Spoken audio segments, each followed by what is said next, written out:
Bonjour, c'est Alex de Démentor pour entreprendre. Bienvenue dans cette nouvelle vidéo. Alors aujourd'hui, on va voir quelles sont les fondations, quelles sont vos fondations que vous posez au quotidien pour vous développer, pour vous améliorer et au final, quelles sont les fondations que vous posez pour votre entreprise. Alors, on pourrait penser que c'est deux choses distinctes, donc les fondations que vous posez à titre personnel et les fondations que vous posez pour votre entreprise, pour la création de votre entreprise, pour votre business. La réalité, c'est que c'est bien souvent la même chose. En tout cas, beaucoup de points se rejoignent. Ça, c'est une réalité de la TPE et PME. Pour les grands groupes, c'est un peu différent, mais pour la TPE et la PME, ce qui est le cas de la plupart des entrepreneurs qui se lancent quand ils débutent débutent pas à la tête d'une multinationale, ils débutent souvent à la tête d'une entreprise d'une personne, deux personnes, trois personnes, avec un certain nombre d'associés, ou tout seul tout simplement. Et pour accompagner des entreprises qui réussissent et des entreprises en difficulté également, ce que je peux voir, c'est que bien souvent, les limites de l'entreprise, ce sont celles de son dirigeant. En gros, pour que vous ayez une entreprise viable et solide, vous devez avoir personnellement des fondations solides. Alors, je vous ai fait un petit schéma qui récapitule les différents points. Donc, j'ai mis du cœur pour faire ce schéma, mais il résume plutôt bien finalement ce qui fait que il y a des choses, donc les fondations que vous posez. Donc, j'aime bien cette image de l'arbre, puisque l'arbre, lorsque vous marchez, vous ne voyez que la surface. Vous voyez les fleurs, que c'est voilà, que c'est agréable, que c'est beau, potentiellement qu'il y ait des fruits, mais vous ne voyez pas que cet arbre-là a la même hauteur, si ce n'est plus, qui est enraciné dans le sol. Et ce sont ces racines, parce qu'elle est bien ancrée dans le sol et qu'elle se nourrit de nutriments qui lui permettent donc de grandir à la surface, donc d'être un arbre à la surface solide et qui a des feuilles et qui a également des fruits. Donc pour votre entreprise, en réalité, et pour vous-même, c'est exactement la même chose. C'est-à-dire que finalement, les résultats de votre entreprise et les résultats que vous obtenez dans votre vie ne sont au final que des conséquences. Donc c'est des actions sur lesquelles, au final, vous n'avez pas une action directe possible. Par contre, vous avez une action directe sur vos fondations, sur ce que vous posez au quotidien. Et c'est ça qui, au final, constitue le socle de vos fondations personnelles et celles de votre entreprise. Plus vous êtes enraciné, plus vous êtes ancré dans le sol, plus vous êtes puissant et plus au final votre entreprise aura des bases solides sur lesquelles se développer et avancer. Parce qu'encore une fois, pour la TPE et la PME, je le répète, vos limites, les limites de votre entreprise, ce sont vos limites personnelles. Et donc il y a plusieurs facteurs, il y a plusieurs points justement dans ce schéma que j'ai mis à cœur à faire qui constituent justement vos fondements. Déjà en premier lieu, vos origines, d'où vous venez. Je discutais ne serait-ce que hier lorsque justement je faisais ce schéma, j'étais dans un Starbucks posé et la femme qui était à côté de moi, qui regardait, j'ai un peu discuté avec elle et elle était avocate, elle a changé et là elle est juge actuellement et elle me racontait que sur ses origines elle n'était pas totalement d'accord dans le sens où pour elle c'était l'action et c'était là où on veut aller qui est important. C'est vrai, mais c'est à moitié vrai et la réponse n'est pas complète. Dans le sens que vos origines, d'où vous venez, fait que vous savez d'où vous venez, vous savez qu'est-ce qui vous a construit et ce n'est pas du coup une fuite vers l'avant. Parce qu'à un moment donné, sinon, et ça c'est le cas souvent des personnes qui sont issues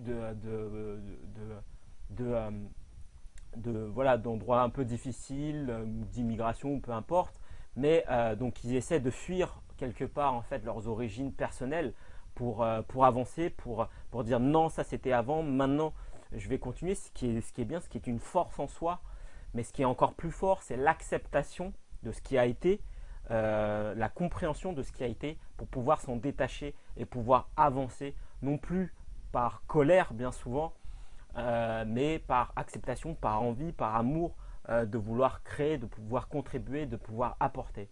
Et là, c'est un registre qui est totalement différent.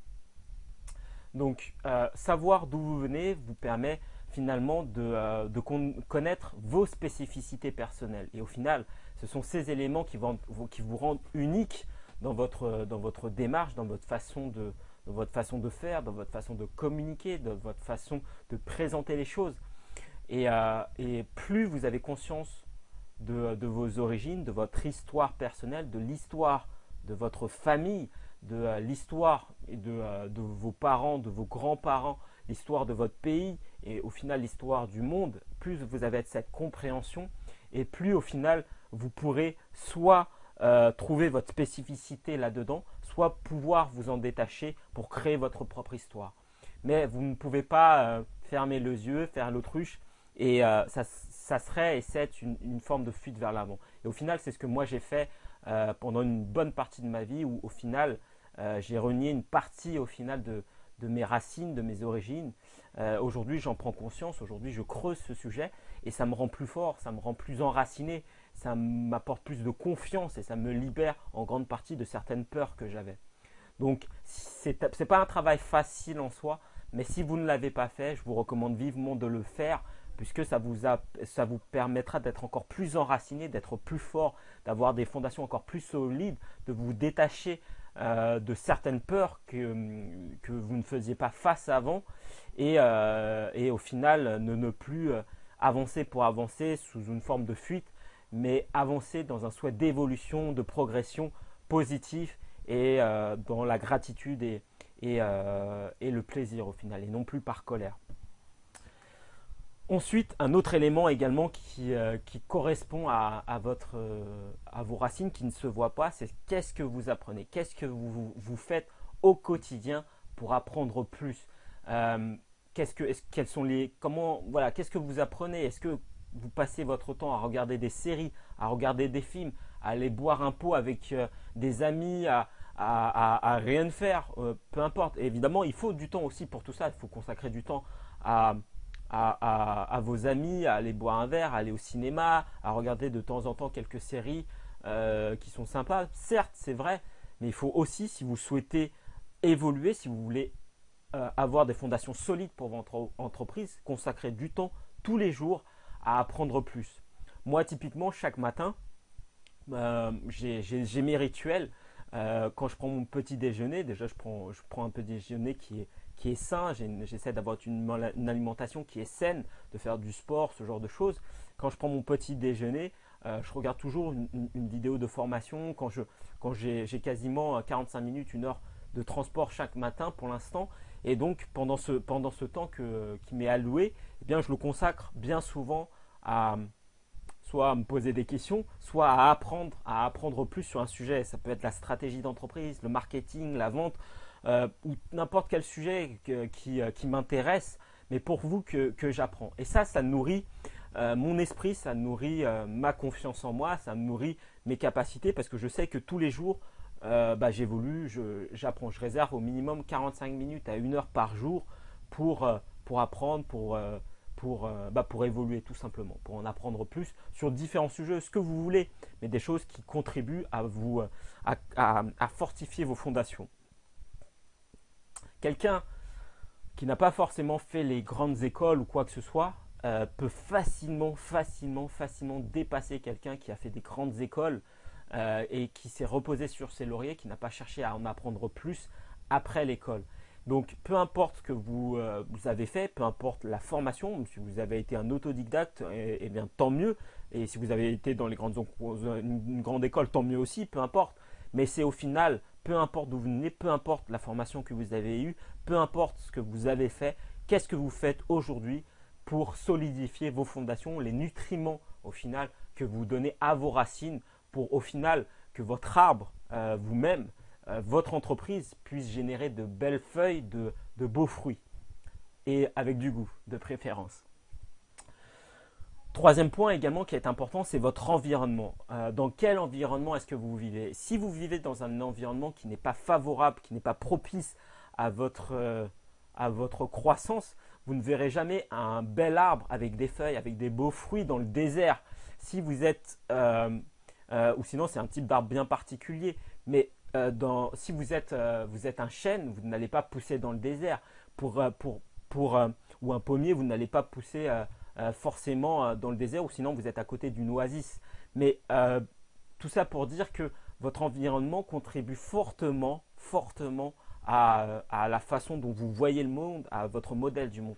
Si dans votre entourage, dans vos amis, dans votre famille, peu importe, vous avez un environnement qui vous dit non, ce n'est pas possible, non, pourquoi tu consacres le temps à faire tout ça, non, ça ne sert à rien d'apprendre, non, ça ne sert à rien d'évoluer, non, ce n'est pas possible, etc., eh bien, vous allez avoir extrêmement de mal à pouvoir pousser, à pouvoir grandir et à pouvoir donner des fruits de qualité et être au final un arbre solide. Et vous serez un petit arbre tout simplement, mais pas un arbre à la hauteur de ce qu'il pourrait être, à la hauteur de son potentiel. Et c'est pas ce que je vous espère évidemment.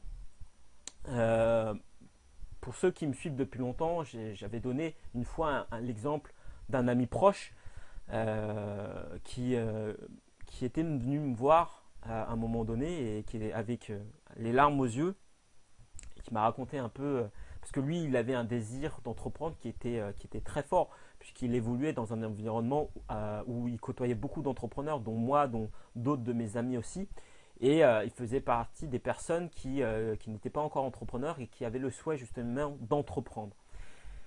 Et étant donné qu'ils venaient d'une famille d'ouvriers, c'était pas dans leur modèle du monde l'entrepreneuriat. Bien au contraire, pour eux, entreprendre, les entrepreneurs, c'était tous des salauds. Et il était venu me voir avec les larmes aux yeux et il me racontait l'échange qu'il avait eu avec son père, puisqu'il avait essayé de créer son entreprise. Et son père lui disait non, ça sert à rien, pourquoi tu veux entreprendre, c'est pour te faire de l'argent sur le dos des autres, c'est ça, hein, etc. Et pour mon ami, ça l'avait profondément blessé et il a dit à ce moment-là à son père, écoute, je n'ai pas besoin que tu sois d'accord avec moi. Je demande simplement à ce que tu respectes mes choix. C'est assez fort et c'est, j'imagine pour lui, extrêmement difficile de devoir dire ça à son père. Donc, évidemment, je ne vous dis pas de couper les ponts avec votre famille ou avec vos proches, mais de savoir aussi contrebalancer ou en tout cas ne pas évoquer ce type de sujet, par exemple, si votre famille n'est pas dans ce modèle du monde ou que votre femme, votre mari, peu importe, mais essayez d'avoir un entourage autre qui vient nourrir également, donc vous donner les nutriments de vous dire c'est possible. Vous avez la possibilité de grandir, vous avez la possibilité d'exprimer votre potentiel. Et ça, vous avez besoin pour cela d'être dans un environnement qui vous est favorable. Quatrième point, c'est également votre niveau d'énergie. Votre niveau d'énergie, c'est au final pas que physique, mais également votre énergie émotionnelle, spirituelle et la conviction que vous donnez dans ce que vous faites. Donc, qu'est-ce que vous faites au quotidien tous les jours pour renforcer votre niveau d'énergie. Pour ça, il y a plusieurs facteurs. Il y a la dimension de l'énergie physique qui passe par l'alimentation. Qu'est-ce que vous mangez? Donc les nutriments justement que vous mangez au quotidien. Est-ce que c'est des nutriments de qualité? Est-ce que vous mangez McDo tous les jours? Est-ce que vous mangez au kebab tous les jours? Ou trop gras, trop sucré, trop salé? C'est pas forcément bien. Est-ce que vous faites du sport? Est-ce que vous, justement, sur l'alimentation, est-ce que vous mangez des fruits, suffisamment de fruits et de légumes? Est-ce que vous faites du sport? Moi, en ce moment, bon, c'est peut-être un peu beaucoup, mais j'y trouve en tout cas mon rythme. Je fais quasiment un minimum 3 séances de sport par semaine et certaines semaines, je vais jusqu'à 5 fois par semaine. Donc, certains trouveront ça beaucoup. Moi, c'est mon rythme. Après, effectivement, il y a des semaines où j'ai moins le temps, c'est vrai. Donc, je suis à 3 semaines par semaine. Mais je ne m'en fais pas une obsession. Quand j'ai le temps, j'y vais. Et sinon, bon, c'est au minimum 3 fois par semaine. Donc, et faire du sport, justement, ça vous permet de relâcher la pression, de détendre vos muscles, voilà, d'être relaxé, de vous sentir bien. Pour tous ceux qui ont fait du sport, tous ceux qui font du sport savent que après une séance de sport, vous vous sentez bien, vous vous sentez dans votre corps, vous vous sentez requinqué. Et au final, quand vous êtes entrepreneur ou quand vous souhaitez entreprendre, vous avez besoin que votre niveau d'énergie est au top. Donc, l'alimentation est importante, votre activité sportive est importante, ce que vous buvez aussi, si vous buvez trop d'alcool, si vous fumez, bon, c'est pas forcément l'idéal. Euh, et également votre sommeil, est-ce que vous dormez suffisamment? Ça aussi, c'est quelque chose d'important. Ça, typiquement, c'est quelque chose que je dois personnellement travailler encore, hein, puisque j'ai encore des choses à travailler. Pour l'instant, il y a des soirs où effectivement, je ne dors pas assez. Parfois, je tourne à 5h30, 6 heures de sommeil, et j'essaie justement de dormir un peu plus, de dormir 7 heures, qui est un rythme assez convenable voilà, pour se régénérer. Et donc voilà, le sommeil aussi pour vous est important. Donc moi, c'est un des points que je dois travailler, donc dormir un peu plus. Euh, Ça va passer aussi par vos émotions. Les émotions, qu'est-ce que vous ressentez dans ce que vous faites? Est-ce que vous prenez du plaisir dans ce que vous faites? Est-ce que vous ressentez de la paix, du bonheur dans ce que vous faites? Tout ça contribue à votre niveau d'énergie. Si vous ressentez de la colère, de la haine, de la frustration, eh bien ça va bouffer votre niveau d'énergie et vous aurez envie de rien faire parce que vous serez en colère. Donc sachez manager, sachez gérer votre niveau d'énergie. Donc la méditation peut vous aider aussi à être dans la respiration, à pouvoir faire circuler l'oxygène dans votre corps. Ça aussi c'est important.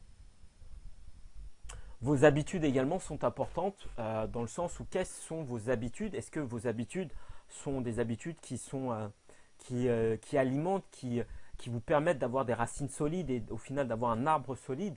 Donc c'est de vous poser toutes ces questions. Est-ce que tout ce que vous faites, ça vous permet est-ce que vos habitudes soutiennent justement votre évolution?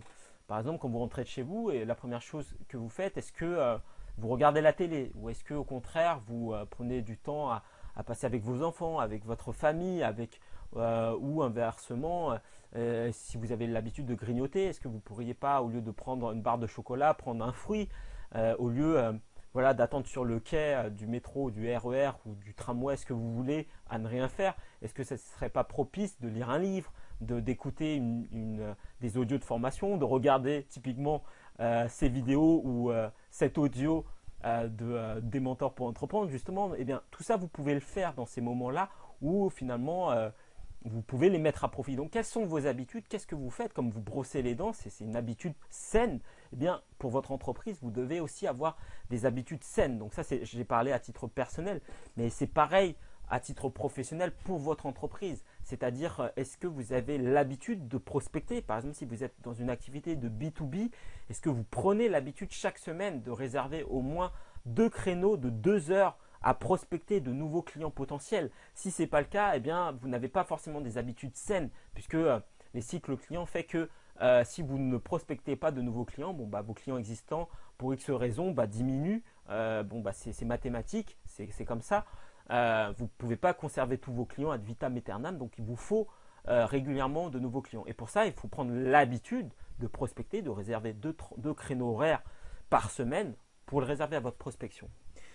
Donc c'est tout ça vos habitudes, c'est les habitudes que vous posez pour vous-même, pour vous sentir bien, pour votre niveau d'énergie, pour être dans le bon état d'esprit, pour votre entreprise. Est-ce que vous réservez du temps à la prospection, pour passer un peu de temps pour savoir où en est vos collaborateurs dans votre management, de faire un point financier chaque matin par exemple? Est-ce que ça, ce sont des habitudes qui sont saines? Savoir où en est votre trésorerie, savoir quelles sont les perspectives, le prévisionnel toutes les semaines ou tous les mois par rapport à votre niveau de trésorerie, par rapport au chiffre d'affaires, etc. Donc tout ça, ce sont des habitudes saines. Parfois, j'ai reçu des dirigeants qui étaient en difficulté d'entreprise et je leur ai demandé, vous avez fait combien cette année donc, en chiffre d'affaires et en résultat net? Ils n'ont pas su me répondre. Et donc, je leur ai demandé, et vous savez, le chiffre d'affaires et la marge que vous dégagez le mois dernier, ils n'ont pas su me répondre. Mais vous ne pouvez pas ne pas savoir ça, c'est piloter votre entreprise. Et ça passe par des habitudes de pilotage, de piloter quels sont vos chiffres, combien vous gagnez, quelles sont vos marges, combien ça vous a rapporté, etc. Tout ça, ce sont des habitudes saines que vous installez pour votre entreprise et pour vous-même. Et au final, plus vos habitudes sont saines pour votre entreprise et vous, et plus vous avez des chances d'avoir un arbre robuste. Votre état d'esprit, pareil. Est-ce que vous avez un état d'esprit qui est orienté vers la réussite? Puisque dernièrement, j'ai appris que effectivement certaines personnes, de par leur histoire personnelle, de par leur vécu, n'étaient pas calibrées sur la réussite et en fait, ils faisaient de l'auto-sabotage. Quels que soient parce que c'est leur façon de procéder, c'est leur modèle du monde de faire quelque chose, de l'auto-saboter parce que pour eux, c'est le schéma qu'ils connaissent et qui les rassure. Et pour certains, et ça a été une révélation pour moi, pour certains, euh, la réussite, leur fait peur. Sortir du lot leur fait peur. Et si c'est votre cas, et ça parfois c'est inconscient, donc c'est vraiment, ça nécessite une remise en question, une prise de conscience qui est très forte quelque part également une forme d'humilité par rapport à vous-même, de prendre conscience de comment est votre état d'esprit. Est-ce qu'elle est orientée vers la réussite? Si vous n'avez pas aujourd'hui les résultats que vous escomptez, peut-être que c'est lié à vos habitudes, peut-être à votre environnement, votre niveau d'énergie, que vous n'avez pas pris le temps de creuser d'où vous venez, ce que vous apprenez. Peut-être que vous n'apprenez pas assez, peut-être que vous ne pratiquez pas assez non plus. Peut-être que votre état d'esprit n'est pas calibré pour l'instant à la réussite. Donc tout ça, ce sont des points que vous devez regarder avec humilité et avec honnêteté. Il n'y a que vous et vous au final. Donc de regarder tout ça en vous-même. Est-ce que vous avez un esprit orienté réussite? Et votre confiance en vous, est-ce que vous avez confiance en ce que vous êtes capable de faire, de ce que vous pouvez faire? Moi, au cours de ma première entreprise, lorsque j'ai dû me séparer de mes 2 premiers collaborateurs, pour moi, ça a été un moment qui était difficile. J'étais jeune parce que j'avais créé ma première entreprise un peu de manière utopique, entre guillemets, parce que je me suis dit, dans mon entreprise, ça sera différent. Mais la réalité économique m'a rapidement rattrapé et je me suis aperçu que parfois il fallait savoir aussi se séparer de certains collaborateurs. Donc ça m'a fait extrêmement mal au cœur à ce moment-là.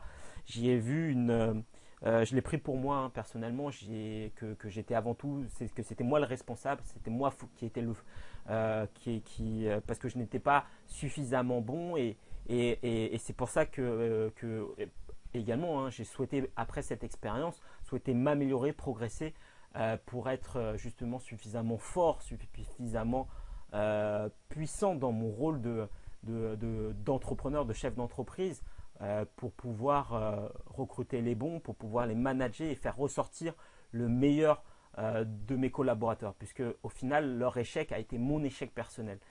Et ça avait joué sur ma confiance en moi et ça m'a demandé un vrai travail, une vraie remise en question sur moi-même pour évoluer ensuite et pour progresser. Donc de cet échec quelque part, j'en ai fait ensuite une réussite. Donc, mais sur le moment, ça n'a pas été facile j'ai eu un moment aussi de baisse de confiance à cause de ça parce que je l'avais pris pour moi et que j'étais responsable au final. Mais ça m'a poussé justement à m'améliorer, à progresser et ça a renforcé doublement ma confiance. Donc, c'est une clé en tout cas pour vous pour réussir. Donc, quel que soit ce que vous vivez, même si parfois ce sont des situations que vous vivez comme une situation d'échec, sachez que derrière ça, si vous retirez les leçons de ces expériences-là, vous pouvez en tirer une grande force, une envie de vous dépasser, d'aller encore plus loin et au final en retirer une confiance qui est encore plus grande. Et tout ça fait que vous serez beaucoup plus positionné, beaucoup plus puissant, beaucoup plus ancré dans vos fondations et votre arbre sera de plus en plus solide et fera de très bons fruits. Donc c'est tout ça, c'est des choses qu'on ne voit pas, que les gens ne voient pas, les gens voient les résultats. Pareil, quand vous regardez un champion olympique, peut-être qu'il est champion olympique, ça c'est les résultats mais on ne voit pas tout l'effort qu'il a fourni en amont, donc les racines qu'il a placées, la discipline qu'il a eue, les habitudes qu'il a eues, l'état d'esprit qui s'est forgé pour pouvoir réussir et pour aller au-delà de ses peurs, au-delà de ses craintes, la confiance qui s'est bâtie en lui-même. Et au final, en tant qu'entrepreneur, vous êtes comme un sportif de haut niveau. Il y a des choses qui ne se voient pas, que vous devez travailler par vous-même pour au final apporter les résultats qui se verront pour votre entreprise. Et plus vos fondations seront solides, plus vous serez ancré et puissant dans ce que vous faites. Donc, en plan d'action maintenant, reprenez chacun des points qui ont été listés, donc vos origines, et posez-vous ces questions-là. Donc prenez de quoi noter, hein, ne faites pas simplement qu'écouter cette vidéo parce que ça ne sert à rien si vous ne l'appliquez pas pour vous-même à votre cas personnel. Donc prenez une feuille, notez quelles sont sur vos origines, de quoi êtes-vous fier.